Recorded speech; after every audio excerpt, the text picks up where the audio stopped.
या सगळ्या वाईट परिस्थितीत जो आपला विद्यार्थी आणि युवक आज जात आहे त्या परिस्थितीच्या निषेधार्थ आणि खरं तर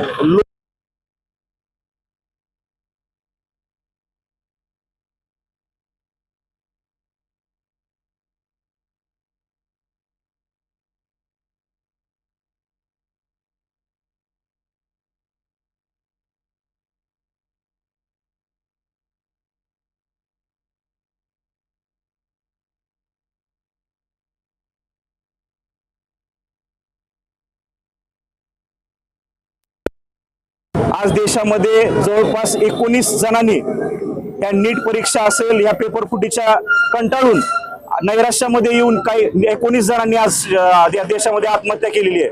या सरकारला जाग कधी येणार आहे?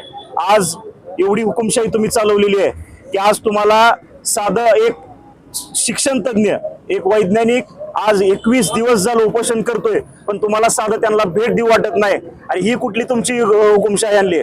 आज या देशातला युवक असेल विद्यार्थी असेल ही हुकुमशाही बिलकुल चालू देणार नाही। आज जंतर मंतरवरच्या आंदोलनाला पाठिंबा देण्यासाठी म्हणा किंवा सोनम वांगचुक यांना पाठिंबा देण्यासाठी म्हणा आज हा देशातील युवक सामान्य विद्यार्थी आज रस्त्यावर उतरून आपली लढाई लढायला तयार आहे।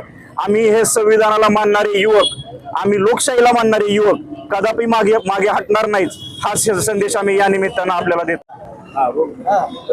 आज या ठिकाणी धाराशिव तहसील कार्यालयासमोर युवक राष्ट्रवादी काँग्रेस पार्टीच्या वतीने या शासनाने जे मनमानी कारभार लावला आहे, जे युवकांचे भवितव्य आहे, या नीट परीक्षामध्ये जो गोंधळ कारभार केलेला आहे, तर सोनम वांगचुक यांचे गेल्या 21 दिवसांपासून जंतर मंतर येथे अहिंसेच्या मार्गाने चालू असणारे उपोषण ज्या पद्धतीने सरकारने दडपण्याचा मोडण्याचा प्रयत्न केलेला आहे ते विचार करण्याच्या पलीकडे आहे।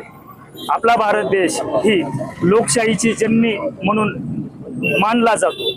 या देशामध्ये चाललंय काय हे विचार करण्याच्या पलीकडे आहे।